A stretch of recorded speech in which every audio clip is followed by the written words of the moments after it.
So good morning, everyone. Good morning to our distinguished speaker, Dr. Jeffrey Gross from Las Vegas. He's got a lot of different places here, Nevada, Newport Beach, and he's a neurosurgeon, and we are so privileged to have him speak to us about his expertise and research on the use of stem cells and regenerative interventions, especially designed for the spine.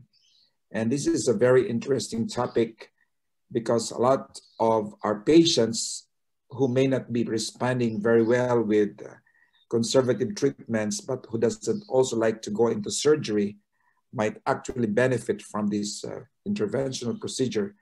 So we're so happy to introduce to you our friend and our speaker, Dr. Jeffrey Gross, and he's got a lot of, I check his CV and he's got so many things there, but just enough for us to know that he's an expert in the spine and neurosurgery, and he did a lot of other research and work on the regenerative intervention in the spine.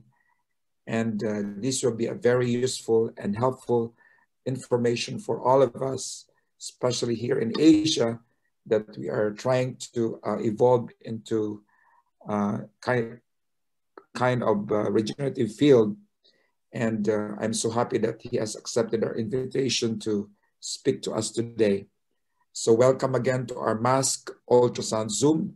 And before we finally give the time to Dr. Jeffrey Gross, let me invite you for a short prayer. Let us pray. Our gracious Father in heaven, we are so glad that we have come to your presence today to listen to a very vital information regarding spine intervention by Dr. Jeffrey Gross. I would like, Lord, to pray that thou will be with us today and give us your wisdom and understanding, that you will enlighten us and keep us safe from any virus infection and lead us where you want us to be. Thank you for your grace and your forgiveness. In Jesus' name we pray, amen. So ladies and gentlemen, welcome to our Mask Ultrasound Zoom today, Dr. Jeffrey D. Gross.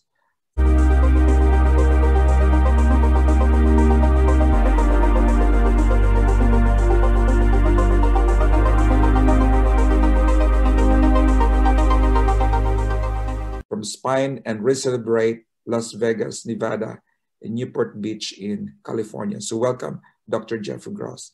It's your time now. Thank you.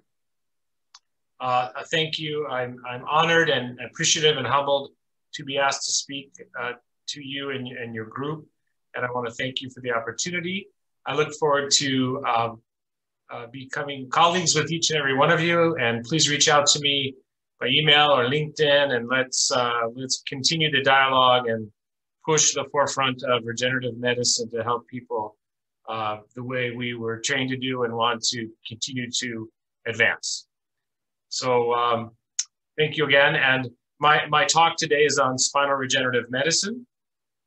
I'm coming to you in the evening from Las Vegas, Nevada, but I also practice in Newport Beach, California, which isn't too far.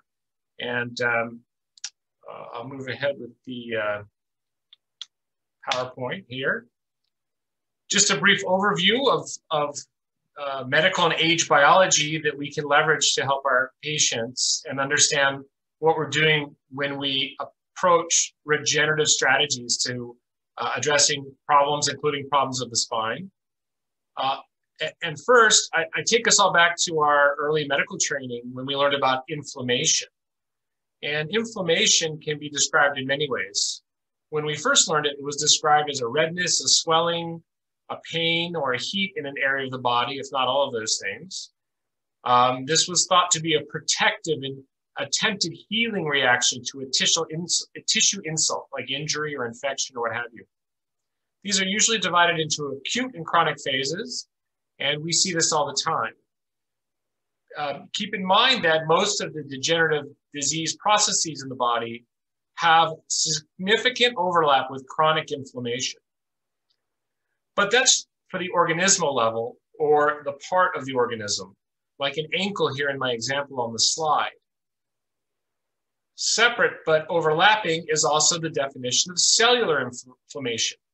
And these are activities going on in individual cells measured by the amount of nuclear factor kappa B in the nucleus of the cell. This nuclear transcription factor tells the cell what type of programming mode it is in, what proteins and growth factors to make, what cytokines to make. This is the inflammation signal that's been identified, at least for measuring purposes. This activates the inflammatory response. As I told you earlier, macroscopic findings on an organism of heat and redness and pain and what have you are one thing, an initial acute response to injury. But if that inflammation is not controlled, managed, gone on to healing and turned itself off, we then have the chronic inflammatory changes as the root of most diseases. And that's dogmatic. Acute inflammation is supposed to be tapering off. Otherwise, these chronic inflammatory changes, both in the organism and at the cellular level, continue to dysregulate. And that's where disease states are caused, including those involving ongoing tissue damage, even a chronic ongoing inflammatory situation is one of those examples. So if you redefine healing, it's really a successful path of turning on acute inflammation and turning it off quickly without residual chronic inflammatory problems. So here's an example of some of what's going on in the microvasculature. On the left upper part of the slide of the graphic, you see there's injury, and a successful healing is moving horizontally to the right, where the blue arrow shows that the cytokines have gone through their cascade, they're done, the inflammatory cells are cleared out, and the tissue is almost back to normal. Think to an example of a child who skins his knee, and it heals so quickly without lasting scar tissue or problems. That's the upper right corner of the slide. But think about perhaps someone with poor health, a diabetic maybe, someone with hyperglycemia or autoimmune problems, and their healing does not turn off. Their inflammation continues in a chronic state, and you end up getting fibrosis, which is in the lower right-hand corner, and or other chronic inflammatory states like the lower left-hand corner of the slide. Some of the regenerative strategies seek to diminish those chronic inflammatory states and simulate or return towards a state of youthful healing at the cellular level. Well, let's apply that to the spine for a minute, which is a lot of what I do in my practice, being a spine fellowship doctor. And where do problems come from in the spine? Where's the inflammation in the spine? And we have some different options in different locations. As you can see, we can have the facet joints in the back of the spine involved. We can have the disc involved, and even the surrounding vertebra. We'll come back to the importance of why I included the surrounding vertebra to the disc. And then, of course, we should consider both, because the disc and its vertebrae, as well as the facet joints, form what we call a motion segment. There are multiple moving parts whereby one vertebra interacts with its neighbor vertebra through the end plates in the disc and the two facet joints in the back. Those moving parts are all high candidates for inflammatory problems and injury. Now, if you do injure the spine, particularly a disc, changes are set forth, and those changes can be seen on MRI. And there's a Dr. Michael Modick from the Cleveland Clinic who has described these. And he described them on the MRI as 3 types of changes. And if you follow this from top to bottom, type 1 to type 2 to type 3, it's really a chronological progression that is very similar to a chronic inflammatory state, where you go from initial changes in the bone marrow adjacent to the disc, above and below in the vertebral bones, with edema in the bone marrow. Now that's an inflammatory change in the marrow. You then later with time end up with fatty replacement of the marrow, which is a chronic fibrotic state of the marrow. And eventually worsened trabecular microfractures and sclerosis, where there's really no good marrow activity or bone redeposition going on. So do these sound like healing to you? Here's an example of the MRI finding. For example, here's a vertebra surrounding a disc and the vertebra below. And you can see the light gray marrow has changed to a darker color on this T1 weighted image on the left. And on the T2 weighted image on the right, the marrow is bright. That's called a modic change type 1, and it is the earliest change. These are people we can help the best with the regenerative strategies that I'm hinting towards now, but I'll tell you later in the talk. And of course, what's going on in the marrow is not unlike any chronic inflammatory fibrotic change leading to disease. In fact, some people call this problem degenerative disc disease. I don't like that phrase because it's not actually a disease. It's a chronic repetitive trauma and inflammatory reaction out of control surrounding a disc by which the disc loses its properties. More to come on that.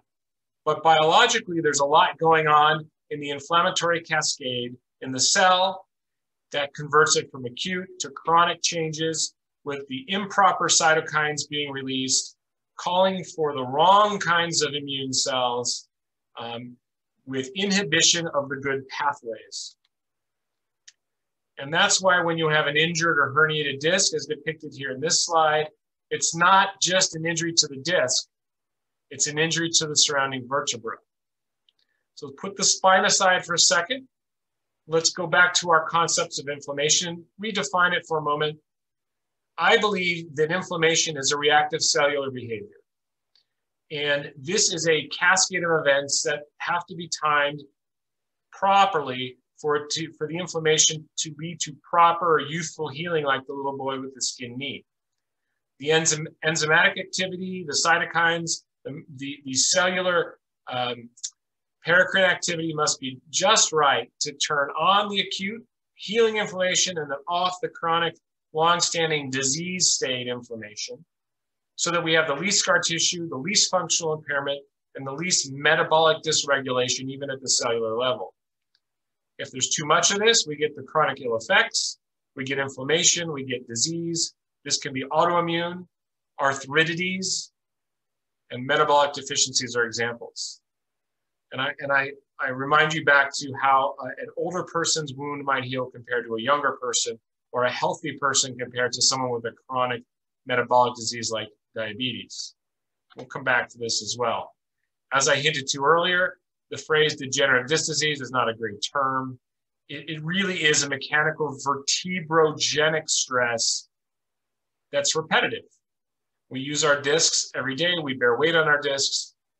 This is superimposed upon a chronic reactive marrow change at the end plate above and below each disc, causing these sclerotic bone marrow changes that were described, at least on MRI, by Dr. Modic. This is a vicious cycle. You have an injured structure that causes an inflammatory reaction. The inflammatory reaction causes more dysfunction, affects the disc negatively, and that sort of causes an amplified signal in the wrong direction. So when you look at the components of a disc, we can study this in further detail. The center of the disc, depicted blue here, is the nucleus pulposus. It is really the squishy part, or what we call the viscoelastic part of the disc, that does that handles the stress of weight bearing and movements and stress in the spine. Contained by the outer fibers, white here, that keep that nucleus in place while we're stressing it. And those fibers are the tough crossing and circulating fibers called the annulus fibrosus. This is not very different from the golf ball. If you've ever seen a golf ball torn apart, it's got a center rubber core, and around it, multiple fibrous rubber bands. And it's very similar. That center of the disc must stay in the center, and the annulus must remain intact for the disc to function optimally. Otherwise, you get dryness, you get cracks and tears and fissures in the annulus, and that's where you lead to herniation, dysfunction of the disc, and pain. The disc is made up of about 66 to 86% water. The remainder is collagen, which, as you know, is a significantly cross-linked protein, as well as proteoglycans, including aggrecan and some others, as well as some hyaluronic acid, which is more or less a lubricant of these types of proteins. There are also some leucine-rich protoglycans. The aggrecan keeps the water in the disc. So when we see disc degeneration after injury, like I showed you in the modic slides, we see that the discs dry out. So the disc cannot keep the water content inside. It becomes even less functional. There are some cells in discs, low density, however. The disc is not known for cellular volume.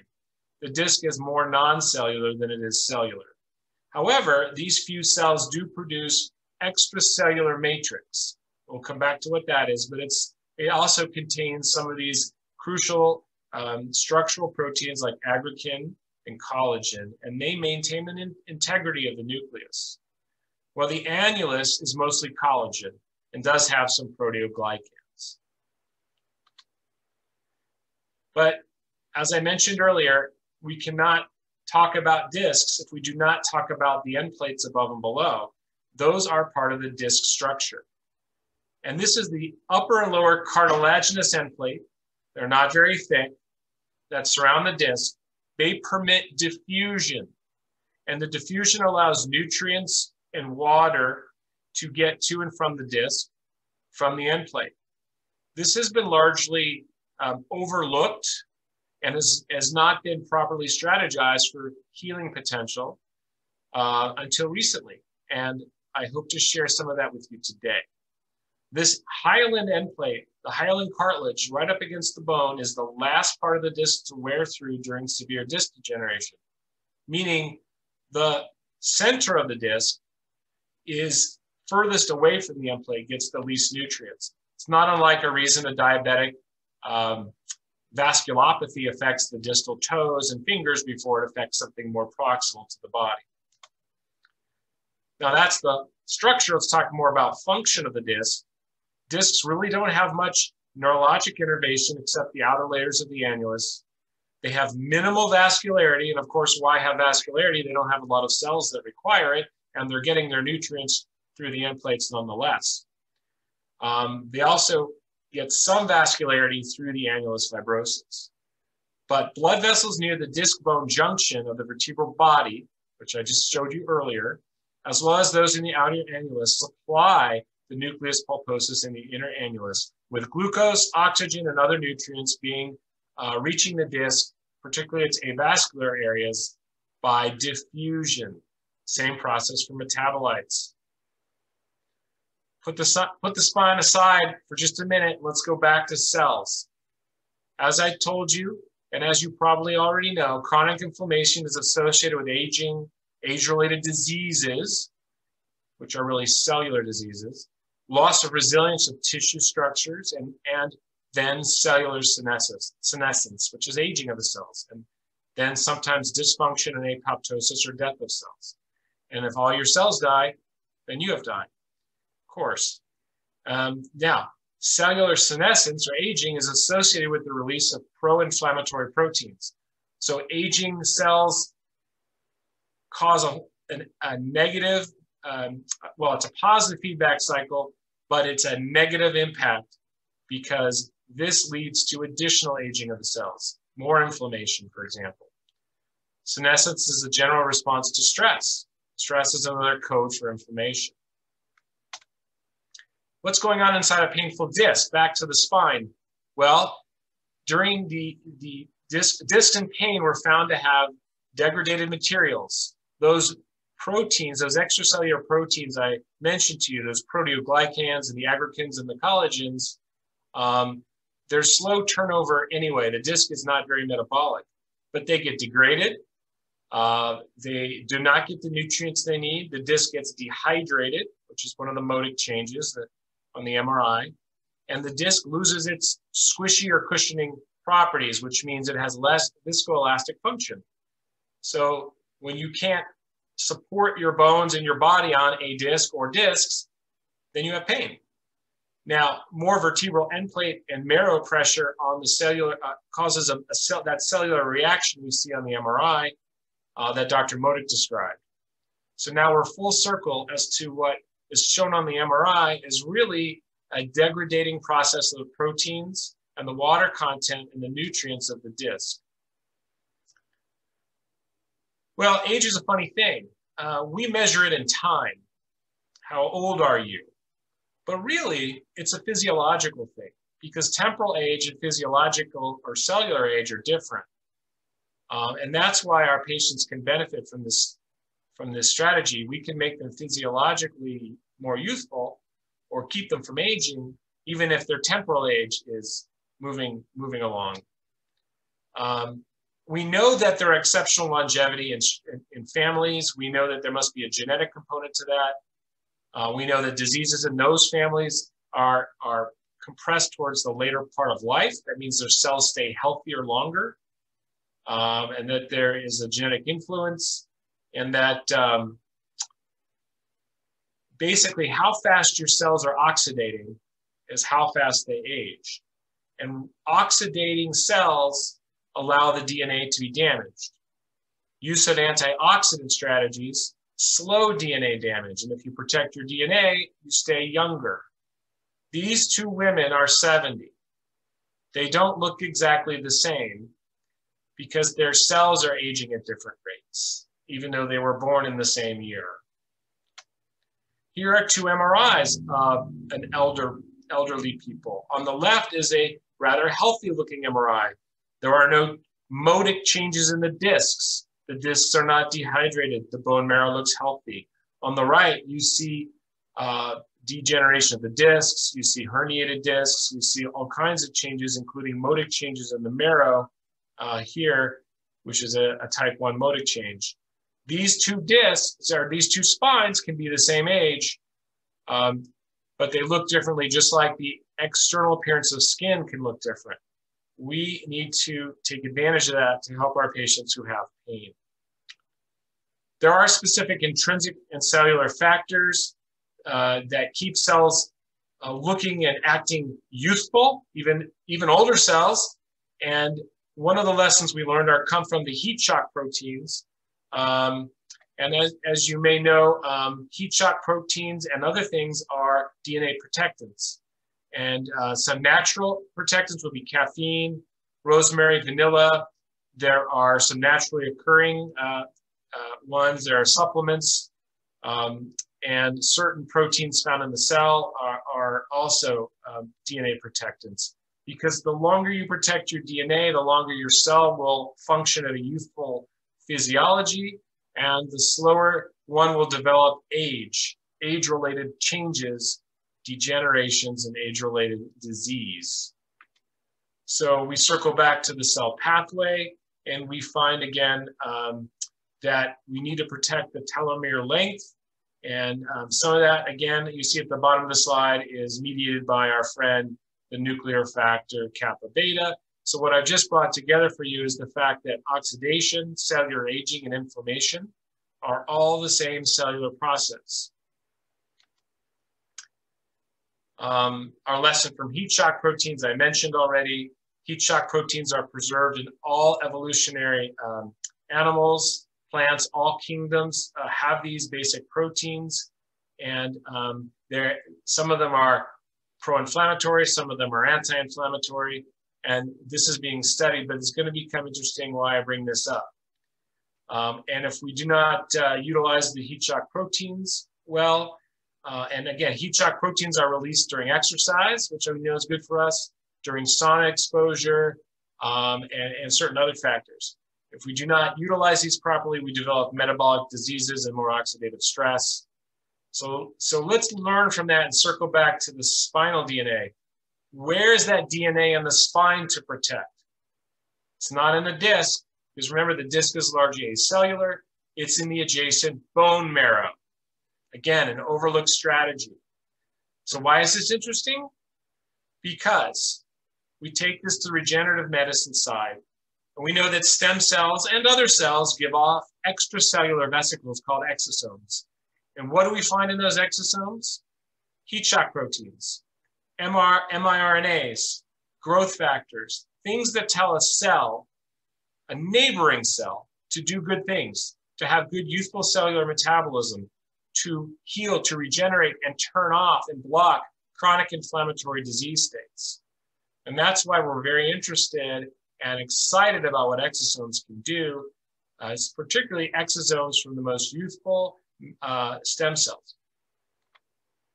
And again, here's an example of an exosome. And you can see this example also discusses some of the heat shock proteins involved there. I mentioned earlier, extracellular matrix is found in the disc. Why is this interesting?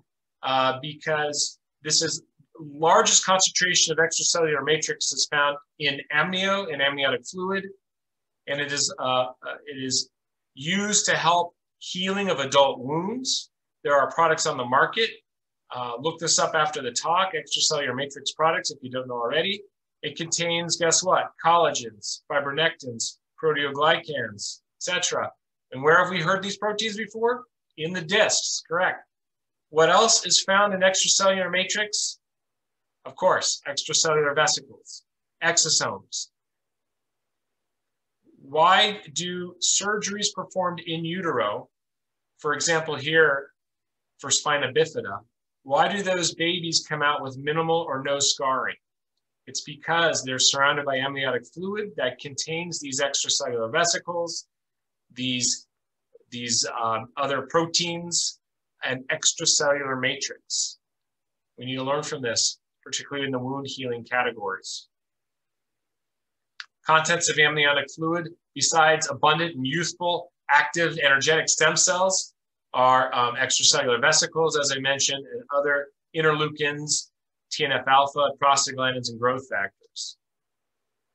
So if we were to make a wish list of what we want to do with our regenerative medicine, we want to, again, limit the acute inflammation to only that which is necessary to just the minimum amount to achieve the proper healing function and cellular activity, with the cellular metabolism being geared towards growth factors and healing and laying down of the proper collagen, but then suppress and turn off the chronic inflammation to limit the oxidative stress and damage on DNA and protect the DNA, and have the proper cellular cascades of enzymatic activity so a wound can heal, or an injury can heal like it does for that child who skins his knee and the wound is gone within days.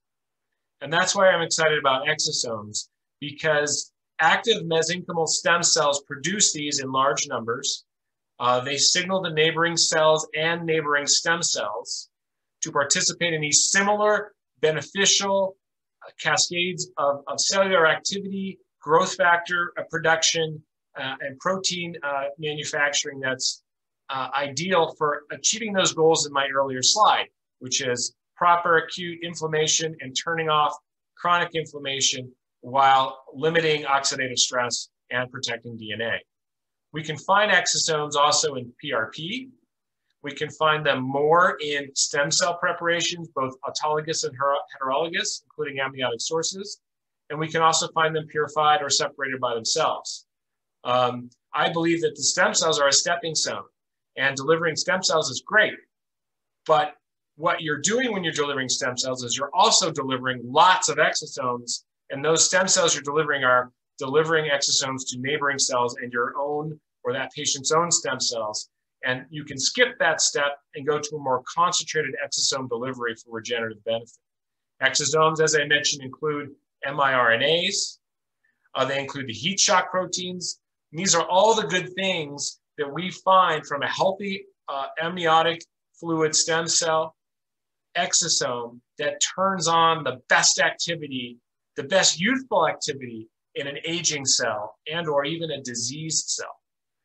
Now, we wouldn't want exosomes from unhealthy tissue. We wouldn't want exosomes from cells of a cancer tissue, because those are giving the wrong signal.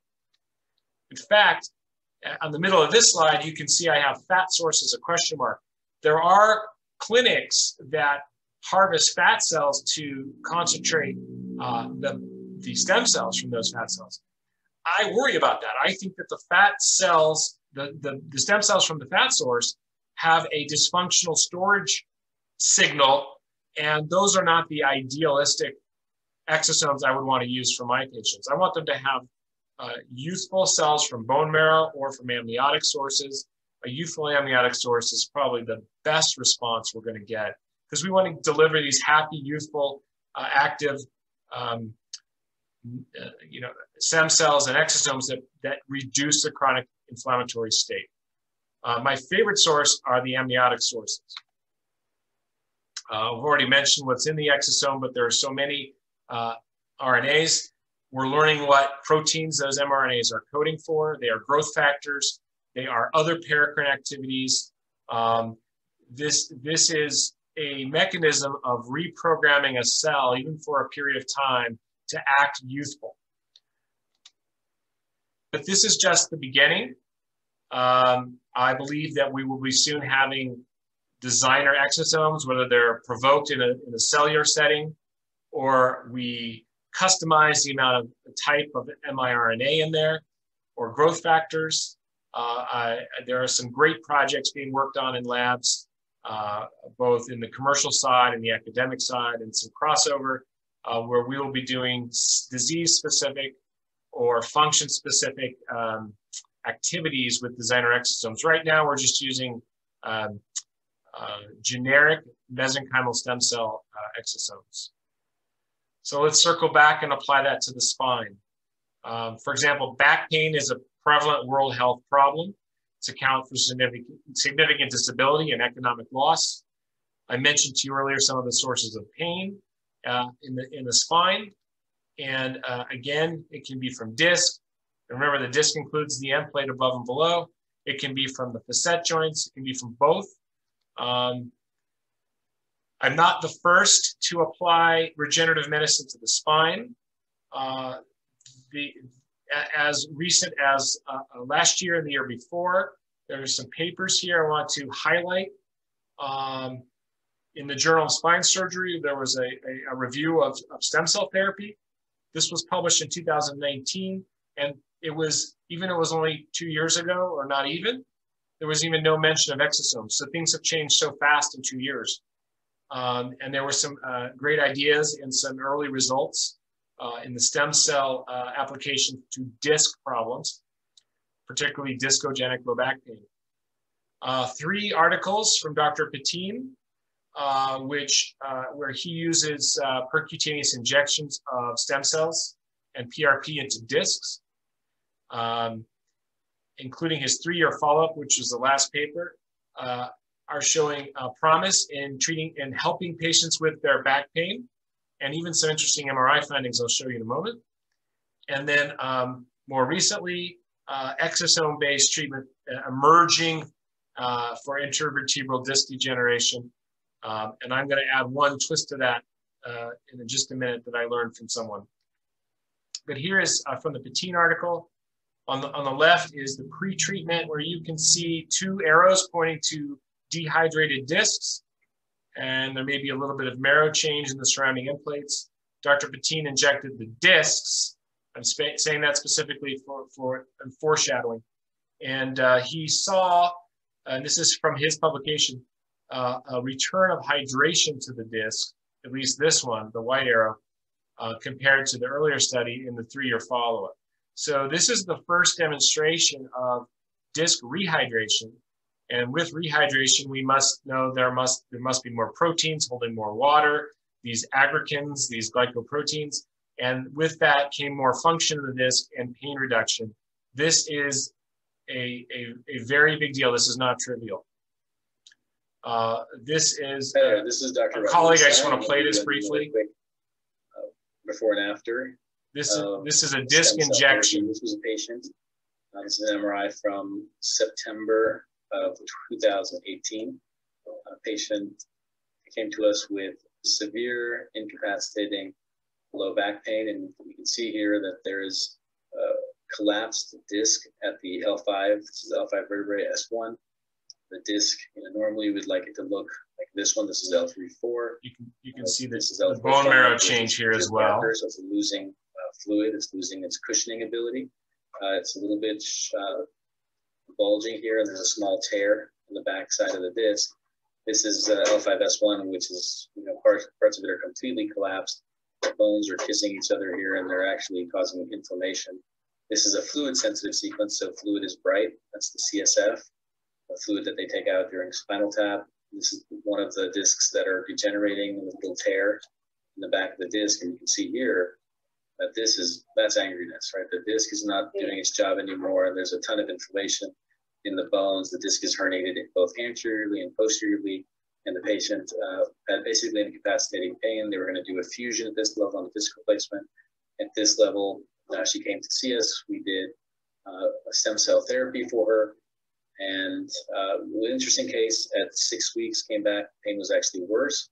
At 3 months, patient returned 10% benefit, and at that time we weren't sure. We thought the therapy might have failed, and we then had talked about getting her to a surgeon and discussing potentially evaluating that need. She really wanted to stay away from the replacement or the fusion.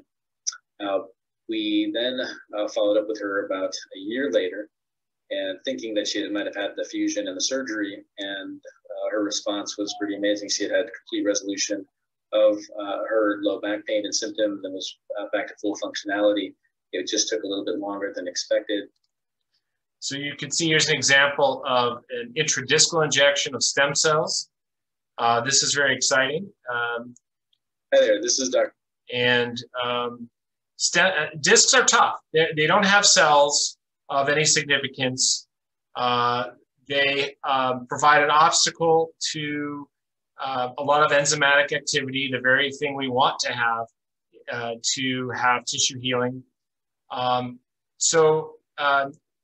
not the first, but it has been proposed that instead of injecting the disc, Dr. Hunigo from France suggested that we inject the marrow right above and below the disc in the end plate in the vertebral body. We call these subchondral injections. His initial reports are that 30% of patients have pain reduction within 5 to 10 days. That's very different than the recent video I just showed you where it took a year to get better. So this was an injection of stem cells causing noticeable improvement by injecting the marrow. Again, the marrow giving rise to health of the disc. My solution, the twist, is instead of the stem cells that we do concentrated exosomes, subchondral to the vertebral bodies. And that's injecting through the pedicle, not unlike a kyphoplasty procedure, right into the bone marrow above and below a disc, as shown here in the slide through the large blue arrows. This is done through the back. It's done through a needle under fluoroscopic or X-ray guidance. The patient can be sedated, can be done under local. And here is a video I found. Extremely active, healthy 58-year-old. And Dr. Hernigo is involved here. This isn't him, but he's in the video. Unfortunately, over time, she started having multiple levels of degeneration of the lumbar spine, likely partially related to genetics and also possible environmental factors.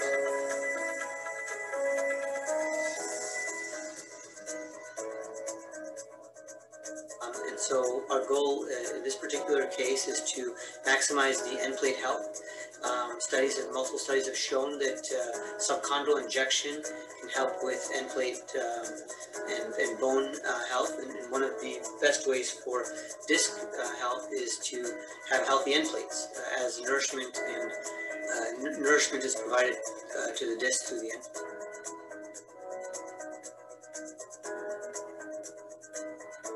And there's Dr. Hernigo.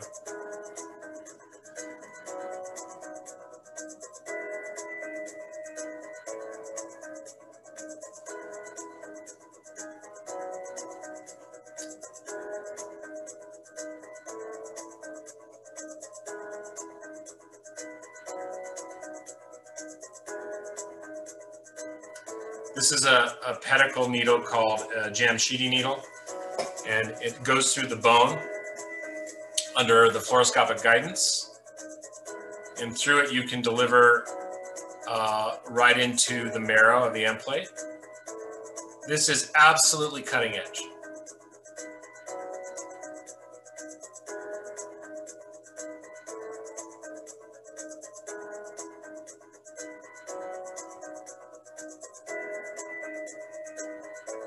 Essentially, we'll be aspirating out about 120 cc's of bone marrow, concentrating that down to about 6 cc's, 2 aliquots of 6 cc's each.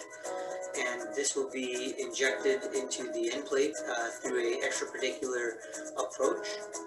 And the concentration of stem cells within the bone tissue there should help to maximize the health and rejuvenate some of that tissue there. Good.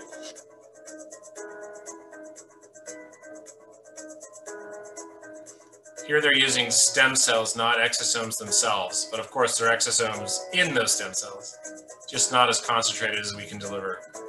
Plus it requires a bone marrow harvest to get the stem cells.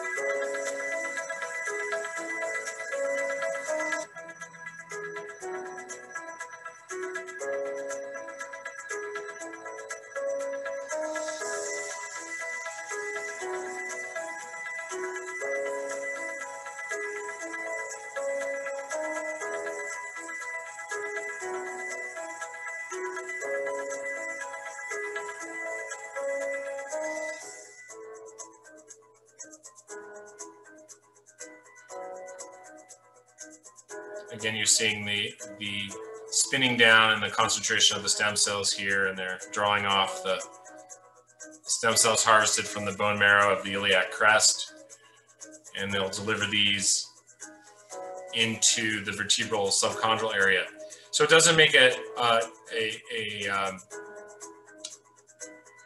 doesn't make a lot of sense to me to take bone marrow out of one bone and concentrate it and stick it in another bone, but it helps.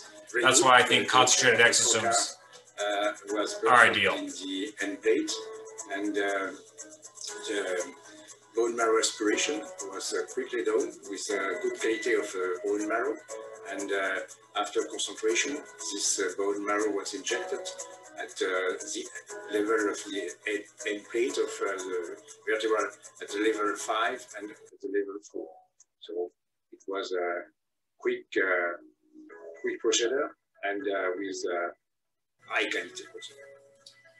All right, so moving on from there, we know that exosome intravenous and direct application to joints have a bimodal beneficial response, the initial being a more acute anti-inflammatory response of circulating immune cells, the second being the more robust regenerative approach and healing phase, the laying down of collagen and the suppression of chronic inflammation. I like to rethink chronic joint pain. I think it's not a chronic disease. I think it's acute repetitive stress. And we are doing joints in our clinic with exosomes. I'm treating subchondral, I'm treating tibial plateaus. We're putting the exosomes in the bone to stimulate the local bone marrow to give rise to a healthy delivery of nutrients to the cartilage of the knee and the meniscus. I don't think I would use the words osteoarthritis. I think I would use chronic repetitive injury, and people can't break that cycle because we're walking on our knees all day. We're stressing them all the time, and they were not designed to last this long, except now we have a way to manipulate the cells to make them behave like they were younger. So that's why I'm very excited about exosomes, which is a concentrated effect of stem cell activity that we can deliver to joints by injecting the nearby bone. For the spine, that's the vertebral end plates, the facet joint bone, and neighboring area. And I think this is just the very beginning. I think 10 years from now, we're all going to be using designer and custom exosomes for various applications.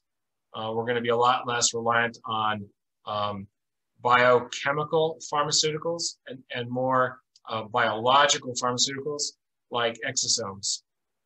And I would love to exchange ideas with all of you and become colleagues. Please reach out. I would love to discuss questions and theories. And I'm, again, honored and appreciative. I want to thank you for the time for me to give this talk today. Thank you, Dr. Jeff, for such a very in-depth discussion of regenerative medicine for spine. I have two questions, though, that I'm going to raise to you. Number one is you mentioned about the NFKB factor early in your lecture. And I'm just wondering what could trigger that factor to be enhanced that may give rise to a lot of this chronic inflammation, because as you can see, a lot of people right now is trying so many other things, and they just wanted to find out, could I be the next patient for this particular problem? So what could probably trigger that to initiate the reaction and the chain reaction that follows thereafter? Well, any acute insult, injury, infection can cause the acute inflammatory response. And with that, it's measured by the rise in the nuclear factor kappa B. We then want the nuclear factor kappa B to turn off. So it's the turning on and turning off in a timely manner, while also looking for markers of chronic inflammation to suppress chronic inflammation that are ideal. And no one does that better. No strategy does that better than our own biology, than our own cells. And we do it best when we're most youthful. We do it best as a fetus. And that's why these fetuses come out with minimal or no scarring after surgery, because that cut in their spina bifida, that surgery that they're having in utero, is triggering an inflammatory response. That's an insult of sort. But it's turned off quite quickly by what's going on in the amniotic fluid environment. We've got stem cells, we've got exosomes, we've got the growth factors, we've got all these wonderful youthful healing pathways that shut down chronic inflammation after a brief and most efficient, useful acute inflammation. So back to your question, you know, would it be, if I read you right, you were saying, is there a strategy to learn or develop something that we could modulate NFKB right in patients? And that's a great idea. I think we're jumping ahead to the regenerative. We're saying, well, we're not sure how we modulate it. We just know it's a marker of acute inflammation. But if we use regenerative strategies, we're dealing with the problem head on, practically the way we know the body knows how, without exactly knowing each detail along the way of the nuclear pathway of what's going on with that. But you're right. I mean, if you were a pharmaceutical company, you want to develop a way to turn on and then turn off NFKB. That might be a very interesting thing to do. But I think we have the solution, and the solution came from our own cells already. Okay. Now, my second question is, you mentioned also about the modic grading and how this could be very helpful in the approach of interventions regeneratively. But at the same time, I would like to raise this question of whether it is also important to assess for the fibronectin aggregate complex, or FAC. Some people are actually trying to assess this FAC in order to find out if the response would be good or bad in terms of identifying if it's FAC positive or negative. And they're saying if it's FAC positive, then it is responsive to the treatment. So is there any role of actually assessing for the fibronectin aggregate complex together with the modic grading when you actually decide on whether these patients will respond or if it doesn't respond? Right. That's a great question.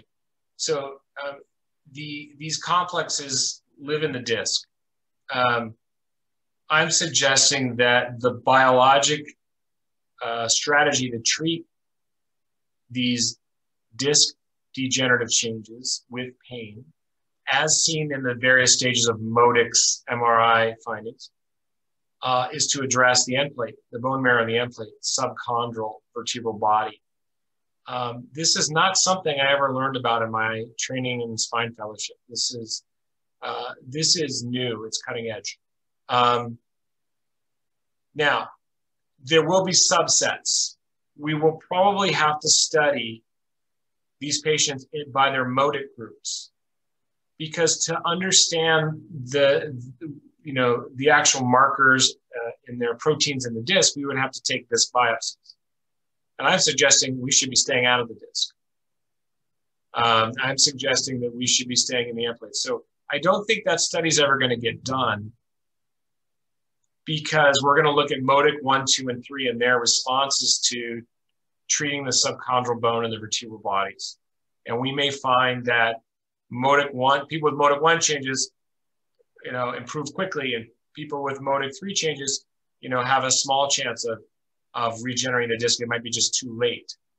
So I just don't know that we can do that study, because I think we're goofing around on the disc. It was a nice stepping stone, as you saw from the first video. That patient improved after a year, and that was a pretty bad looking disc. It's interesting. I'd like to know the physiology of those proteins, like you're bringing up. I just don't know that we'll get there to figure it out. I see. Okay. And another question here raised by one of our attendees is that how many sessions would you do an exosome injection, maybe more than once? I apologize, doctor. Can you repeat the question? There was a little breakup on the internet. Okay. A question here raised is that how often would you do the exosomes injection? Would you do it once or more than once? Well, like most interventional pain management, would you do it more than once or just once? Yeah, well, like most things, I would try once and we see where we are. And if someone has modic 1 changes and the procedure works wonderfully and they're pain-free, and a year later they come back and say, my pain is coming back, then I'd repeat the MRI and see if we need to repeat the procedure. There's no reason we couldn't proceed to do that. In some ways, these exosome deliveries are causing youthful activity in those subchondral bone marrow cells, helping the disc. Those cells will age again, and we need to address them as they need to be addressed on a clinical basis when they hurt again. So yeah, I see in the future that we will have patients who will need repeat procedures, but that we will be able to diminish the number of fusion surgeries and more invasive treatments and take care of a lot of these things with much less invasion. Okay. Okay, here is another question from Dr. Pash. Dr. Pash, go ahead. Hi. Hello, Dr. Jeff. Thank you very much for this. Yes, hello. Thank you very much for this very informative lecture. Taking the cue from Dr. So we've been talking about the Modic scores. There's a controversy a little bit about Modic score 1. Of course, some people interpret this as being an infectious type of inflammation. So before doing any injections over spine that have these kinds of scores, do we actually treat them with antibiotic first, or do you just go ahead and treat them directly? Thank you. That's a great thing we should bring up. Thank you very much. An acute discitis and a vertebrogenic infection can look like Modic 1. Those are requiring additional investigation. So I would do the following. I would make sure we have an MRI with inversion recovery sequences. That'll help tell you a difference. And I would do some blood tests if there are any suspicions. Assuming a patient is not complaining of fevers and chills and night sweats and other general infectious type of symptoms. I would do C-reactive protein and acetate. And if all those things are negative, I would not treat with antibiotics. If there's a suspicion, then yes, before I would do any treatment with regenerative medicine, I would have to do a disc or a vertebral end plate biopsy. And what you might do is you could put the needle in, take the sample, look under a slide. If there's no evidence of bacteria, then you could just, the needle's still there, then you can go ahead and do the regenerative procedure. If there is an infection, while you're there, I would inject antibiotics through the needle and start the patient on probably 6 to 8 weeks of IV antibiotics. I don't see a lot of spinal infections where I am. I don't know, in other parts of the world that may be different. And that issue of the Modic controversy, Modic type 1, could be more important. But I think through the right blood tests and inversion recovery images and a good history and physical, we would find most of them. May I make a follow-up question, doctor? Sure. Okay. Of all the Modic scores, you know, which one has the best response from this treatment? Thank you. Great, thank you. We're gathering that data. We're going to study it. Just based on what we know about the Modic scores, type 1 is going to be the least affected by chronic inflammation and have the most available and active bone marrow to treat. We want that bone marrow for the response. So I hypothesize that the Modic type 1s will do the best and have the quickest recovery. But we will see what the actual data shows.